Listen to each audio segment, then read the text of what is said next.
All right, so good afternoon. My name is Patrick Welch. I am the police chief with East Aurora Police Department. So can you move more to your left then so you're in the middle of the page? Sure.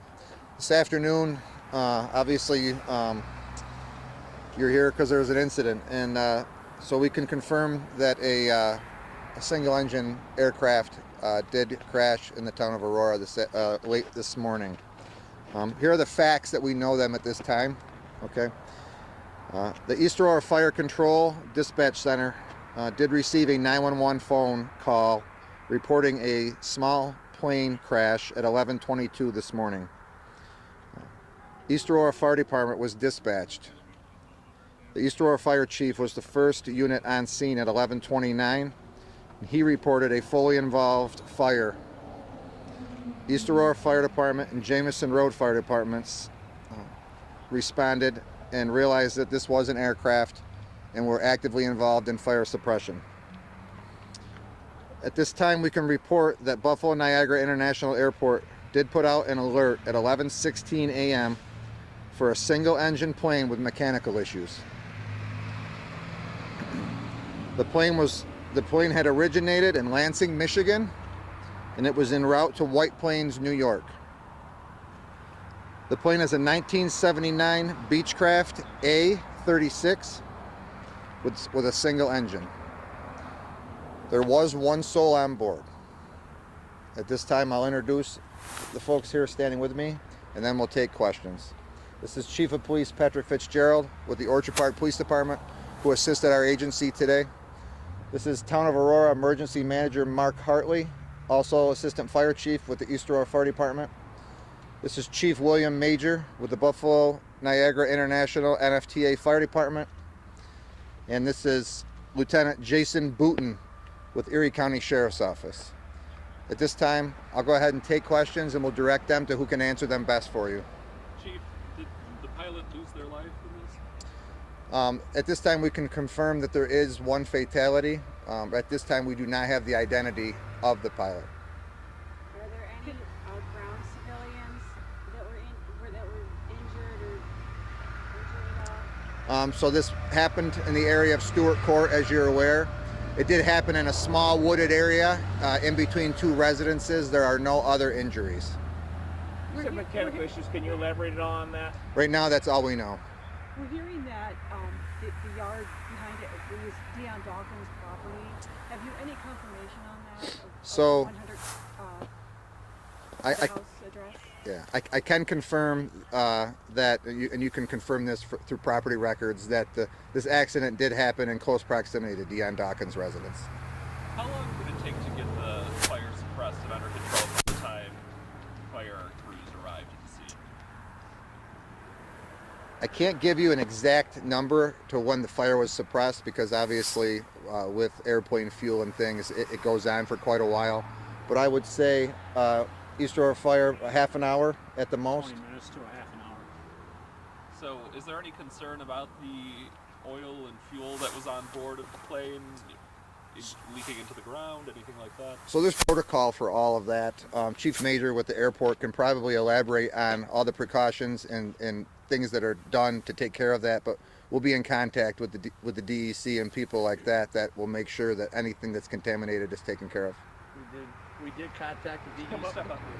We did contact the DEC for that, and we do have the proper items in place to secure the oil and the water. What type of like is it talking about oil, air, jet fuel? What type of liquids would there be? Thank you. It's going to be avgas for the fuel, and then engine oil in the aircraft itself, and then the agents that we use to extinguish the fire. Chief, is that the impact? Obviously, we know planes unfortunately explode when they crash, but in this case, with a single-engine plane like this, just how bad can that be when they would crash, and how difficult is it to deal with that kind of a situation?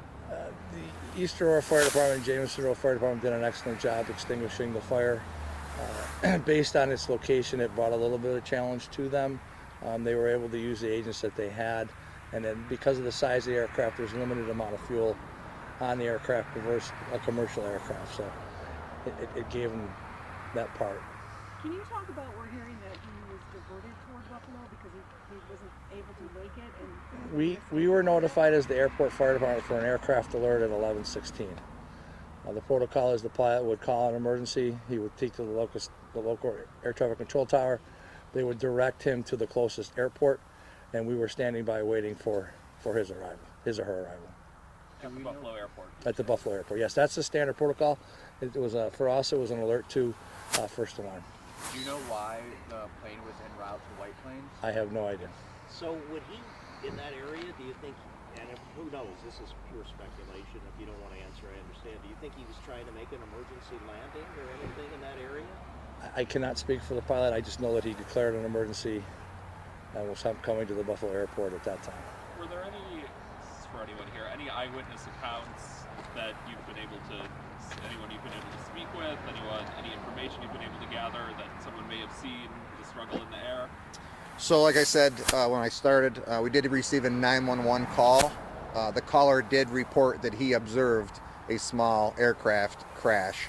So our people, our detectives, our officers are on the ground working with other agencies' assistants, and we're interviewing the neighborhood, the callers, anybody that might have seen something. How close was this plane to a structure? I mean, you said it's between two homes. Could it have easily crashed into a home? We're talking probably 100 to 200 feet from the nearest residence.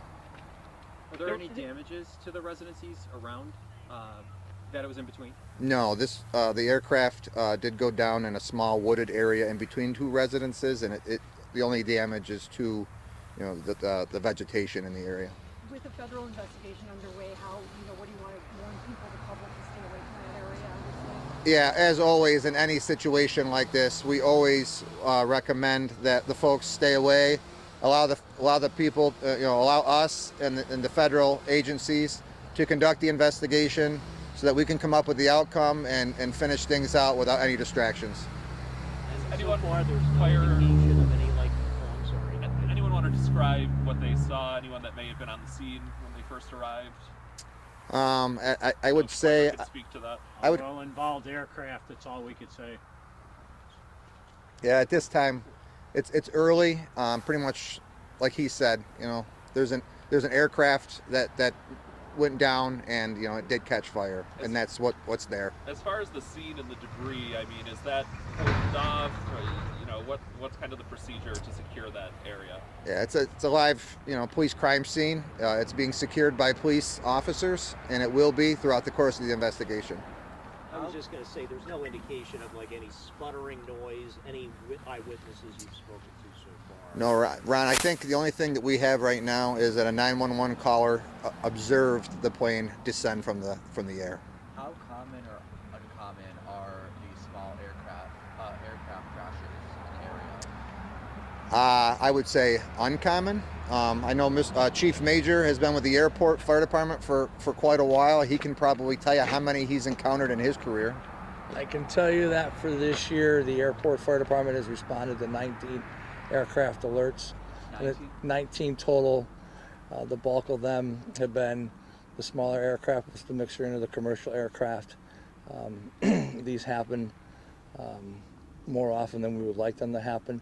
To the investigation part, the NTSB is en route, and they will work with the police department to come up with a cause, and they will become the spokesmen for us once they're on scene. When you say 19 alerts, what can you kind of 19 elaborate? aircraft emergencies for us at the airport, and that number has gone down over the years due to different safety protocols and so forth. So NTSB investigators will be on the scene there to kind of survey? Yes, in these types of incidents, the FAA is notified. The FAA responds because they're closer out of Rochester. We were in contact with the NTSB. The NTSB is now en route as well. NTSB probably not going to be here till later tonight or first thing in the morning. They'll coordinate with the FAA from the aviation side for the investigation, and they'll work with the East Aurora Police Department. How many of those 19 crashes? Not crashes, Oh, sorry. just mechanical emergencies. Yes, mechanical emergencies resulted in fatalities. None this year. Okay. It's been quite a few years since we've had a fatality. Do you see an increase with more and more private, folks operating aircraft? We have not seen that kind of increase. We've been very fortunate with the airport that that these events have taken place off airport, which is sad. That's part of the reason that the fire department, the airport fire department, responds to be support for the local fire department. It's part of our mission to provide support for them, because there's different parts of these types of incidents that they need assistance with. Can you kind of describe what's going on at the scene right now and what happens next as federal investigators? Sure. What's going on is the Sakine is secured. There's been pictures taken. That'll all be forwarded to the FAA. We hold the area for the FAA to come in and start their investigation, and then the NTSB will take over from there. Typically, how long does an FAA investigation for an event like this take? I'm not sure, sir. You'd have to look back at their records. Preliminary, they should have a report out within a month or so, but I'm not sure on the exact date, the time frame. And you said the incidences, they're decreasing with tighter regulations. That's a sign that these regulations are working? I believe they are, as the fire chief, and our numbers have gone down over the past couple of years. Our number of alerts or aircraft with mechanical emergencies has significantly decreased. From a law enforcement standpoint, is there any sort of a video canvas you're looking to do to see if you can find any, perhaps, Ring doorbell, anything like that? Yeah, so part of the canvas of an investigation like this is to seek out any and all available information. So that would include anything that's available to us: eyewitnesses, Ring doorbells, surveillance cameras, anything that's out there that people have that can help us or the NTSB or FAA, figure out what happened, why it happened, and come to a conclusion. Did anybody try and aid the pilot? I know it was obviously an explosion, but did you hear of anyone running in to maybe try and help? That did not occur. I don't want to get too far into that, but when East Aurora Fire Department arrived, the aircraft had crashed and was already fully engulfed. In terms of identifying the soul on board, there are logs, but as far as you guys releasing, I take it we're still early in that process. And correct. It's incredibly early in the investigation. We're not ready to release anything like that. We will be working with the NTSB and the FAA when they arrive, and there's channels that have to be followed to make sure people are correctly identified, so that mistakes aren't made. And when we're able to do that, and when it's the right time, we'll do so. How large of a debris field is there from this? I would say 100 by 100, probably all in. Yeah, probably 100 feet by 100 feet. The flight originated in Michigan. Do you know if the plane was from Michigan? I do not know that. I know where it took off from and where it was supposed to land. Good? Thank you so much. Thanks, guys. Appreciate it. Yeah.